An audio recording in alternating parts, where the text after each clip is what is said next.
The wind howled across the frozen Siberian landscape as Dr. Samantha White pulled her thermal coat tighter. Her team of 12 researchers had been working in this remote location for 3 weeks, following unusual energy readings that their satellites had detected beneath the ice. "Dr. White, you need to see this," called Henry Collins, the team's geologist. His voice crackled through her comm unit. Samantha trudged through the snow toward the drill site. The team had dug nearly 200 feet down, using the latest molecular disruption technology to cut through the ancient permafrost. "The readings are off the charts," said Kate Johnson, the team's xenobiologist. She pointed at her handheld scanner. "Whatever is down there, it's giving off energy patterns I've never seen before." Samantha studied the readout. After 15 years of searching for evidence of advanced technology from Earth's distant past, this could be the discovery of her career. "Keep drilling," she ordered. 3 hours later, the drill hit something solid. Not ice, not rock, but something that gave off a faint blue glow when the drill tip made contact. "Stop, everyone. Full protective gear," Samantha commanded. The team members pulled on their hazard suits, securing their helmets with practiced movements. As they cleared away the last of the ice, they revealed a curved metallic surface. It reflected no light but seemed to absorb it, creating an odd visual effect that made team members feel dizzy when they looked directly at it. "This isn't natural," Henry whispered, running his gloved hand over the smooth surface. "And it's not made of any material I recognize." The team set up lights and continued to excavate around the object. By nightfall, they had uncovered what appeared to be a doorway in the curved wall. There were no handles, no obvious way to open it. "Look at these markings," said Lisa Brown, the linguistics expert. She pointed to symbols etched into the metal near the seam of the door. "They look almost like early human writing, but much more complex." Captain Richard Moore, their military liaison, stepped forward. "We should wait for backup before trying to open it." Samantha shook her head. "If we wait, they'll just take over our discovery. We need to document everything now." She pressed her hand against one of the symbols, and the team gasped as the entire doorway lit up with blue light. The symbols pulsed, and with a soft hiss, the door slid open. Cold air rushed out from the darkness beyond. The team stood frozen, staring into the passage that led downward. "Motion sensors detect no signs of life," said Kate, checking her equipment. "Air is breathable, no toxins." They entered slowly, their lights illuminating a corridor that stretched ahead. The walls were made of the same strange metal, and more symbols lined the passageway. After walking for 5 minutes, they reached a vast, circular chamber. "My God," whispered Samantha. The chamber extended hundreds of feet in every direction. Concentric circles of what looked like glass pods filled the space, each one containing what appeared to be a human figure. "There must be thousands," Henry said, his voice shaking. But it was the center of the room that drew their attention. A larger pod, separated from the others, glowed with soft blue light. Inside was a man, perfectly preserved, his eyes closed as if in peaceful sleep. "He looks human," Kate said, scanning the pod. "But these readings, his cellular structure is unlike anything I've ever seen." Samantha approached the central pod. The man inside appeared to be in his 30s, with strong features and a stern expression even in sleep. He wore a fitted uniform of an unfamiliar design. "This facility must be thousands of years old," Lisa said, "but the technology keeping him preserved is still working perfectly." Captain Moore stepped forward, his hand on his weapon. "Dr. White, we need to report this immediately." "First, we need to understand what we found," Samantha replied. She studied the panel beside the central pod. "These controls seem to be for life support and revival." "You can't be serious," Moore protested. "We have no idea who or what that is." Samantha's fingers hovered over the panel. "We came here to make discoveries, Captain. That's exactly what I plan to do." She pressed the sequence of symbols that seemed to indicate activation. The blue light surrounding the central pod pulsed brighter, and a low hum filled the chamber. The ancient human's eyelids began to flutter. The pod's glass cover slid open with a soft hiss. Cold mist poured out and spread across the floor. The man inside took a deep breath, his chest rising sharply.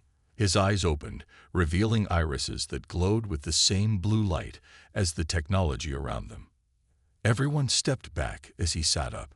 He moved carefully at first, like someone testing if their body still worked. Then he looked at the team surrounding him. "How long?" he asked in a deep voice. The words were English, but spoken with an accent none of them had ever heard before. Samantha stepped forward. "We don't know.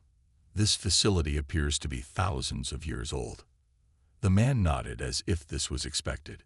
He swung his legs over the edge of the pod and stood up. He was tall, over 6 feet, with a strong build. Despite just waking from what must have been an extremely long sleep, he showed no signs of weakness.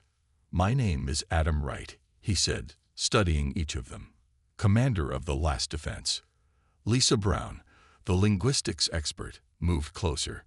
"Your English is different, but I can understand you." "Your language evolved from mine," Adam replied.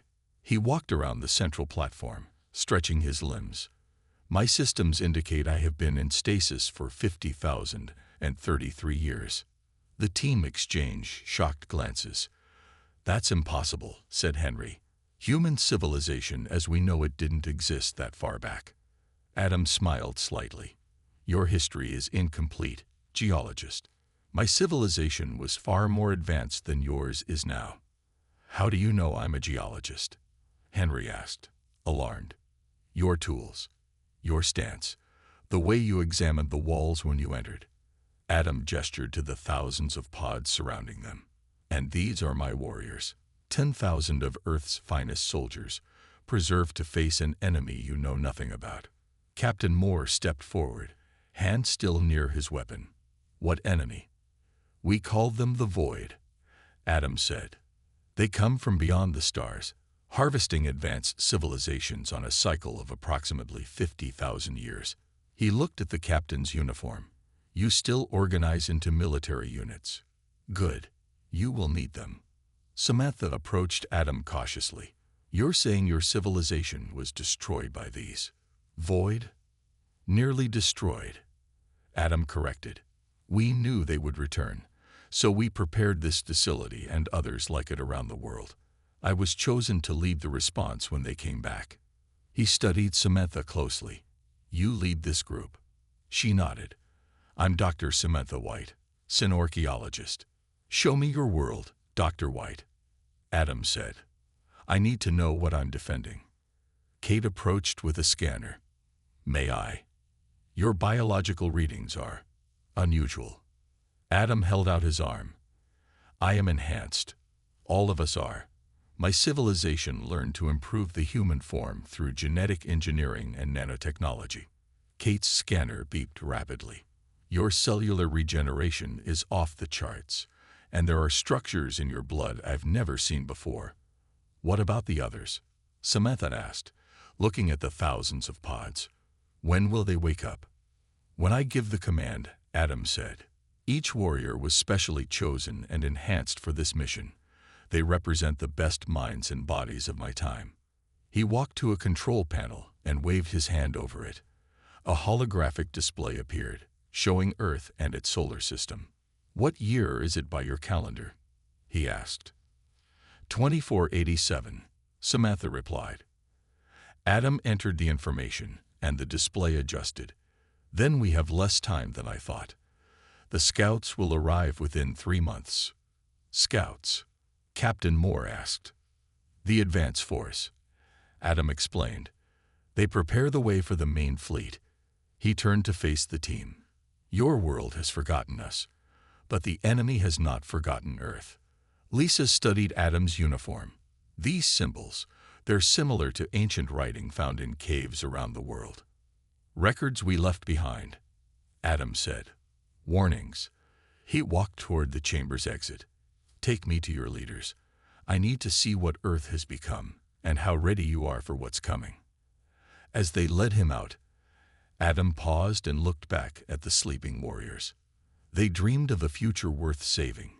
Now we'll find out if it is. 2 days later, Adam stood in a large conference room at the United Earth Defense Headquarters in Geneva.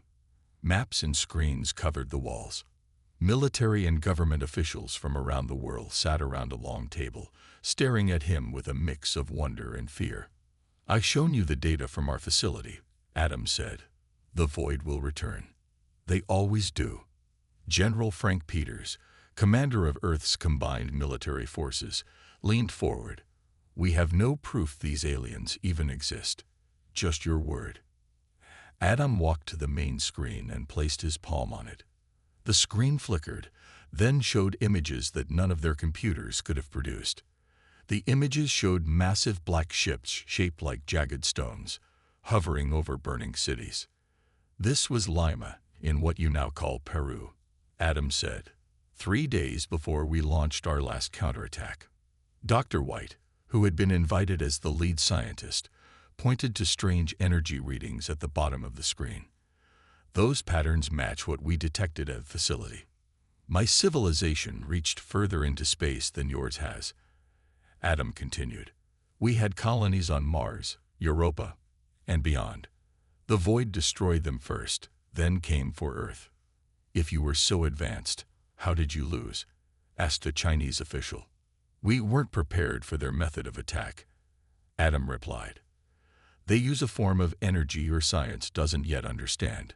It breaks down the bonds between atoms. Entire cities turn to dust in seconds." Adam brought up more images, showing thousands of pods like those in the Siberian facility. "We created the last defense when we realized we couldn't win. 10,000 of our best warriors, scientists and leaders, preserved to fight when the void returned. And you expect us to wake them all up based on your warning?" General Peters asked. "You can verify what I'm saying," Adam said. "Your deep space monitoring stations. Check the Kuiper belt near what you call Pluto. You'll find unusual energy readings similar to those around our facility." Peters looked at his aide, who whispered into a communication device. The room fell silent as they waited. 5 minutes later, the aide's device beeped. His face went pale. "Sir, NASA confirms unusual readings in the Kuiper belt. Multiple objects moving toward the inner solar system." The room erupted in voices.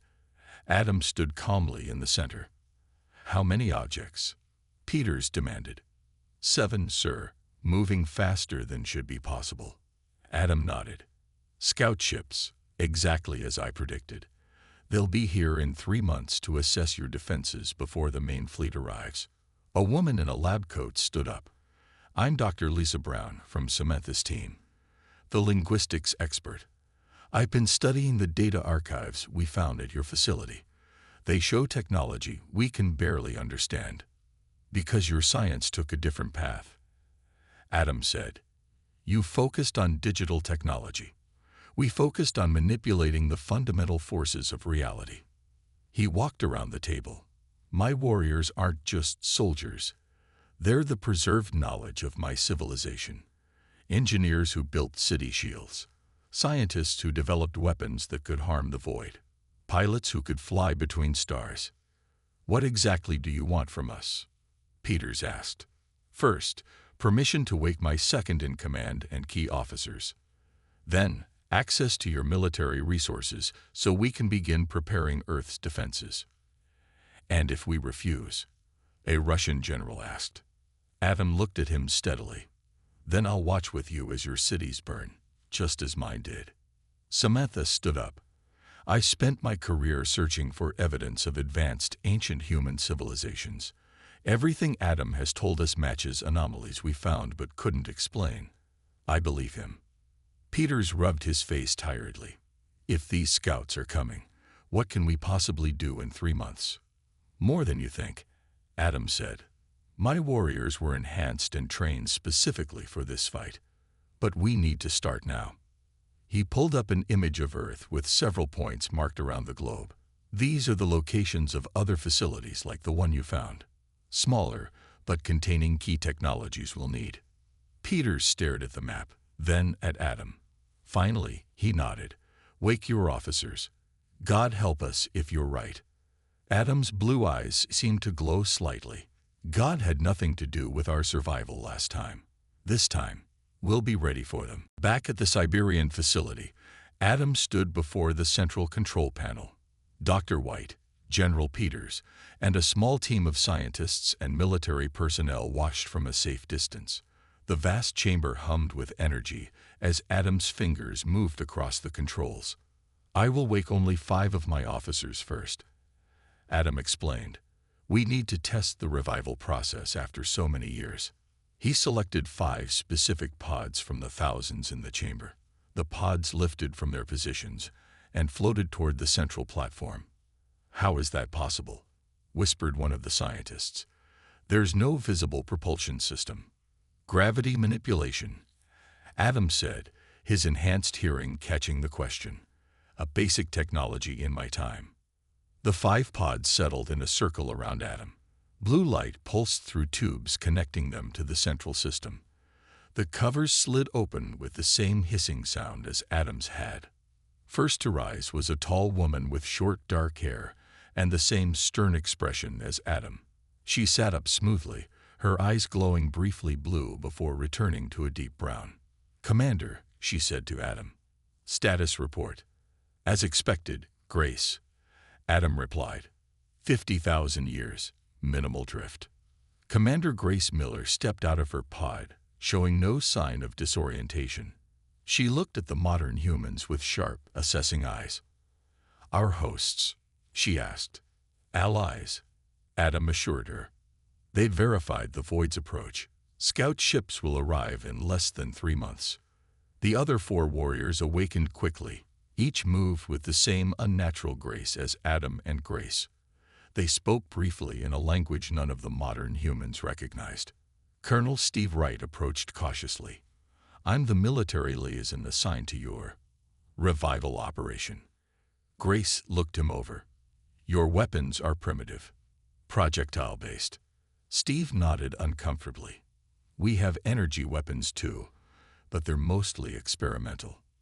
One of the other warriors, a man with dark skin and a shaved head, stepped forward. I'm Nathan Gray, weapons specialist. I need to see your best military technology immediately. And I need access to your communication systems, said another warrior, a woman with auburn hair. I'm Olivia Reed, communications expert. The remaining 2 warriors introduced themselves as Ben Davis, tactical officer, and Maya Foster, medical specialist. Adam turned to Samantha. Dr. White, we'll need to wake more warriors soon. Select groups with specific skills. How many? Peters asked nervously. 500 to start, Adam replied. Engineers, pilots, scientists, medics. Then more as we prepare defenses. Grace walked around the room, studying the modern humans. They're smaller than I expected. Less muscle density. Different diets and lifestyle, Mia explained. Their genetic structure is the same as our base genome, but they lack our enhancements. Ben was already studying maps of Earth on a holographic display he'd somehow generated from his pod. Ocean levels have risen. Continents have shifted slightly. We'll need to recalculate deployment zones. Samantha watched in amazement as the ancient warriors quickly organized themselves, establishing priorities and plans without wasting a word. They moved with perfect coordination, like parts of a single machine. They're so efficient, she said to Adam. We trained together for decades before entering stasis, he explained, and our neural systems are linked. We can share information directly. Nathan returned from examining the modern weapons the military had brought. Primitive but adaptable. We can work with this until we recover our own technology. Olivia approached Adam. Commander, I've analyzed their global communication network. It's vulnerable to void disruption tactics, but can be hardened. Adam nodded and addressed the room. The next phase begins now. We need to wake more warriors and recover the hidden catches of our technology. Peters looked overwhelmed. This is moving too fast. My superiors need time to process. There is no time, Grace interrupted. The Void Scouts have probably already detected your satellites and space stations. They're analyzing your defenses right now. Adam placed a hand on Peter's shoulder. I understand your concern, but every day we delay puts your people at greater risk. The general looked at the ancient warriors, now working with seamless efficiency, then back at Adam. What exactly did you mean when you said you were enhanced? Adam smiled slightly.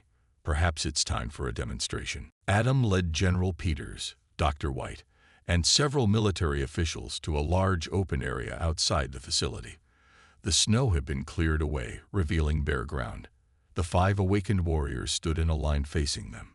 You asked about our enhancements. Adam said, It's easier to show you. He nodded to Grace, who stepped forward. Without warning, she sprinted across the field. Her body moved so fast that the observers could barely track her. She covered 300 yards in less than 10 seconds, then stopped instantly without sliding. Muscle density 5 times your average, Adam explained. Bone structure reinforced with carbon nanofibers. Reaction time enhanced by neural rewiring. Nathan was next. He picked up a metal rod that one of the soldiers had been using to test the ground. With seemingly little effort, he bent it into a circle, then straightened it again. Our strength isn't just in our muscles, Adam said. Our entire bodies were redesigned cell by cell. Mia approached Dr. White with a small device. May I? She asked, holding it near Samantha's head. The device glowed briefly. You have a small tumor forming in your left lung. Undetected by your medical technology, but I can see it clearly. We can remove it easily. Samantha gasped. How could you possibly know that? Our medical knowledge is based on complete cellular control, Adam explained. Mia can see bioelectric patterns in your body. Olivia stood with her eyes closed, facing east. There are 3 satellites passing overhead right now. I can feel their electromagnetic signals. She recited their exact coordinates, which a stunned technician confirmed on his tablet. Ben stepped forward last. He held up a simple rock. Watch, he said. He closed his eyes for a moment, then flicked the rock with his finger. It shot forward, bounced off 3 separate trees at precise angles, and landed directly at General Peters' feet. Perfect mathematical calculation in real time, Adam explained. Ben can see vectors and trajectories like you see colors. The modern humans stood in stunned silence. These are just our basic enhancements, Adam said. Each warrior also has specialized modifications for their role. Our pilots can interface directly with machines. Our engineers can manipulate matter at the molecular level. How is this possible? Asked one of the scientists. The human body can't. Your understanding of human potential is limited, Grace interrupted. Your civilization took a different path than ours. You focused on external technology. We merged with ours. Adam walked to a large boulder half buried in the ground. We need to recover our technology caches now. The nearest is under this mountain. Without apparent effort, he drove his fist into the solid rock. Cracks spread from the impact point, and chunks fell away. My God, whispered Peters. Now do you understand why we were chosen? Adam asked. We are the best of our civilization, preserved to defend Earth when the Void returned. Samantha stepped forward. But if you were so advanced, why didn't you just leave Earth? Escape to another star system. We tried, Adam said, his expression darkening. The Void followed. They're drawn to advanced civilizations like predators to prey. They feed on our technology, our knowledge. Running only delays the inevitable. He turned to Peters. We need to begin waking more warriors immediately, and we need transport to these coordinates. Adam handed him a small device showing a map with locations marked around the world. What's at these locations? Peters asked. Our hidden arsenals, Grace answered. Weapons designed specifically to fight the Void. Dr. Paul Cooper, the physicist who had joined them from Geneva, studied the device, Some of these are under miles of rock or ocean. How could you possibly reach them? The same way we placed them there. Adam replied. Technology or science doesn't yet understand. Peters looked at the ancient warriors, then at his own soldiers who seemed small and fragile by comparison. He made his decision. Whatever you need, you'll have it, he said. But I want our people working alongside yours, learning everything they can. Adam nodded. Agreed. But we must move quickly. He looked up at the sky. They're coming. And this time, we'll be ready for them. 2 weeks later, 500 of Adam's warriors had been awakened. They worked alongside Earth's military and scientific teams at bases around the world. In the South Pacific, Adam led a special mission to recover one of the largest technology catches. The massive submarine carrying Adam, Dr. White, Grace, and a team of both ancient and modern soldiers hovered near the ocean floor. Through the reinforced windows, they could see only darkness in the deep water. Our scanners show nothing but rock, said the submarine captain. Are you sure this is the right location? Adam nodded. The entrance is hidden by technology your sensors can't detect. He turned to Grace. Activate the beacon. Grace held up a small device that glowed with blue light. The water around them seemed to shimmer, and suddenly a large opening appeared in what had looked like solid rock. Incredible, Samantha whispered. Some kind of holographic camouflage. Reality manipulation, Adam corrected. The entrance was shifted slightly out of phase with normal space. The submarine moved slowly into the opening. As they passed through, the lights inside flickered briefly. They entered a massive underwater dome, completely dry inside. Ancient structures lined the walls, and at the center stood what looked like a small city of metal and crystal. Welcome to Haven Deep, Adam said, one of our largest emergency shelters. As they docked and exited the submarine, Adam's warriors spread out with practiced efficiency. They activated systems that had lain dormant for 50,000 years. Lights came on, and machines hummed to life. How is everything still working after so long? Asked one of the modern scientists. Power sources based on zero-point energy, Nathan explained as he checked a large console. Theoretically infinite duration. Samantha walked beside Adam as he led them to the center of the facility. Did people live here once? She asked. Briefly, Adam replied. During the final days of the war, 10,000 civilians were sheltered here, but they were eventually evacuated to our colony on Europa. What happened to them? Samantha asked. Adam's face showed a rare emotion. Sadness. We lost contact after the void destroyed our communication network. We never learned their fate. In the central building, they found what they had come for. A large chamber filled with weapons, vehicles, and devices of every size and shape. Our arsenal, Grace said proudly, exactly as we left it. The modern soldiers stared in awe at the advanced technology. Some of the weapons looked like rifles, but others were entirely alien in design. This one, Adam said, lifting a small silver sphere, can disrupt the void's energy field. It was our most effective weapon. And these, Grace added, pointing to what looked like backpacks, are personal shield generators. They can protect against the void's disintegration beams. As the teams began cataloging and preparing the equipment for transport, alarms suddenly blared throughout the facility. What's happening? Peters demanded. Olivia rushed to a control panel. Something's entering Earth's atmosphere. Multiple objects, moving fast. The scouts, Adam said grimly. They're early. Outside the underwater dome, the ocean seemed to darken as something massive passed overhead. We need to get this equipment to the surface now, Adam ordered. Grace, prepare the transport tubes. Grace activated a system that created glowing blue tunnels leading upward through the water and rock. Matter transfer tunnels, Adam explained to the confused modern humans. They'll take us directly to the surface. Before they could begin moving the equipment, a violent shockwave hit the dome. The structure held, but barely. They've detected us, Olivia said, her eyes wide. "They're targeting this location specifically." Adam looked at Grace. "They remember our technology. They're trying to destroy it before we can use it." Peters grabbed his communication device. "I need to alert Global Command. If they're attacking here, they might be hitting other locations too." Adam's expression hardened. "The real war starts now, earlier than I expected." He turned to the warriors and soldiers.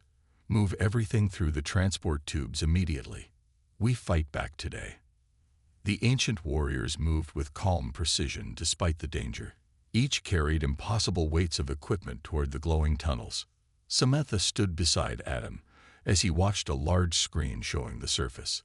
A black ship, shaped like a jagged stone and larger than any human vessel, hovered over the ocean directly above them. "Is that one of the scouts?" she asked, her voice trembling slightly. "Yes," Adam replied. "And it's bigger than the ones we faced before." He picked up one of the silver sphere weapons. "Time to show them humanity remembers how to fight." The first battle with the Void Scout ship lasted less than 10 minutes, when Adam and 20 of his warriors emerged through the transport tubes onto a small island. The massive black ship hovered just 300 feet above the water. It was silent, its surface absorbing light rather than reflecting it. "Shields up," Adam ordered. His warriors activated their personal shield generators, surrounding each of them with a faint blue glow. Adam raised the silver sphere weapon. "Remember your training. Target its sensor nodes first, then propulsion." The void ship seemed to notice them. A section of its underside opened, revealing a dark cavity that began to glow with purple energy. "Disintegration beam charging," Grace called out. 15 seconds to fire." Adam activated his sphere. It hummed in his hand, then floated upward slightly. "Disruptor field ready." "On my mark." The modern soldiers watched from a distance, weapons ready but unsure what they could possibly do against something so massive. "Mark," Adam shouted. He and his warriors threw their spheres in perfect unison. The small silver objects streaked toward the ship, leaving trails of blue light. When they struck the hull, they didn't bounce off but seemed to melt into it. For a moment, nothing happened. Then blue energy rippled across the black surface. The purple glow from the weapon cavity flickered and died. "Now," Adam commanded.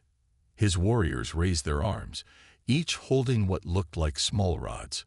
Beams of intense white light shot from the devices, striking the ship at specific points. The void vessel shuddered. Black smoke poured from several places on its hull. It began to drift sideways, no longer under control. "Hold position," Adam ordered as the ship slowly descended toward the ocean. When it hit the water, steam exploded upward, and the massive vessel began to sink. "Did we destroy it?" Peters asked in amazement. "Disabled it," Adam corrected. "Their ships are partly biological. This one will try to repair itself." Grace checked a small device on her wrist. "We have reports of 5 more scout ships around the planet. Our warriors are engaging 3 of them. The other 2 are heading toward major population centers." Adam nodded grimly. "As expected. They're testing our defenses and trying to create panic." He turned to Peters. "We need to deploy the rest of our recovered weapons immediately and wake more warriors." Back at the Siberian facility, the revival process had accelerated. 2,000 warriors were now awake, with more emerging from stasis every hour. Adam had ordered the establishment of a command center there, with communication links to military bases worldwide. Admiral Linda Martinez, the highest-ranking officer of Earth's space forces, stood beside Adam as they reviewed a holographic display of the planet. "My ships report the Void Scouts are unlike anything we've seen," she said. "Our weapons barely scratch them." "Your weapons weren't designed to fight them," Adam replied. "Ours were." He pointed to several points on the display. "We need to deploy defensive systems here, and here. They'll target your largest cities first." Ben, the tactical officer, approached with urgent news. "Commander, deep space sensors have detected a larger object at the edge of the solar system." much bigger than the scout ships. Their carrier, Adam said, his expression darkening. Arriving earlier than I calculated. They've improved their engines since our time. Samantha, who had been studying the ancient data archives, hurried into the command center. Adam, I found something important in your records, something called the Final Protocol. Adam's face showed surprise for the first time since his awakening. Those files were encrypted at the highest level. How did you access them? I didn't, Samantha explained. They opened on their own when the first scout ship appeared. They contain instructions for activating something called the Soul Barrier. Grace and the other senior warriors exchanged meaningful glances. What is the Soul Barrier? Martins asked. Our last resort, Adam said quietly. A weapon we never had the chance to use. It would create an energy field around the entire solar system, preventing the Void Fleet from entering. That sounds exactly like what we need, Peters said. Why do you look concerned? Adam's blue eyes seemed to darken. Because the power source required is enormous. The only thing sufficient would be the energy of an entire planet. You mean? Samantha began. Adam nodded grimly. One planet in our system would have to be sacrificed to save the others. The mood in the command center was tense as Adam explained the Soul Barrier plan. Maps and diagrams floated in the air, showing the positions of planets and the approaching Void Fleet. Mars is the logical choice, Adam said quietly. Smallest habitable planet, fewest resources. But there are 50,000 colonists on Mars, Martins protested. We can't just sacrifice them. We have 3 days before the main Void Fleet arrives, Adam replied. Time to evacuate the Martian colonies. Grace stepped forward. Commander, there's another option. She looked at Adam meaningfully. We discussed this before entering stasis. Adam's face hardened. That was theoretical. Grace. What option? Peters demanded. Grace turned to the others. The void ships are partially biological. They're drawn to advanced technology and life forms because they feed on their energy. If we could create a target more attractive than Earth. A trap, Adam finished, using our warriors as bait. The room fell silent as everyone realized what Grace was suggesting. You would sacrifice yourselves? Samantha asked, her voice barely above a whisper. Half of our warriors carry enhanced energy signatures specifically designed to attract the void, Adam explained. If they gathered at a single point in space, away from populated areas, the Void Fleet would change course to feed on them first, then continued. And when they did, we could detonate our remaining zero-point energy cores, Grace said firmly. The explosion would destroy their entire fleet, and everyone with it, Adam added grimly. By now, all 10,000 warriors were awake. They had helped defend Earth against the scout ships, with battles raging across the globe. Earth's military forces had learned to support the ancient warriors, providing logistics and backup while the enhanced humans led the actual fighting. In the largest assembly hall of the Siberian facility, Adam addressed his warriors. 5,000 of them had volunteered for the trap mission, standing in perfect formation before him. You know what is being asked of you, Adam said. A one-way mission. There will be no return. Not one warrior showed fear or hesitation. They had been created for this purpose, trained for this moment.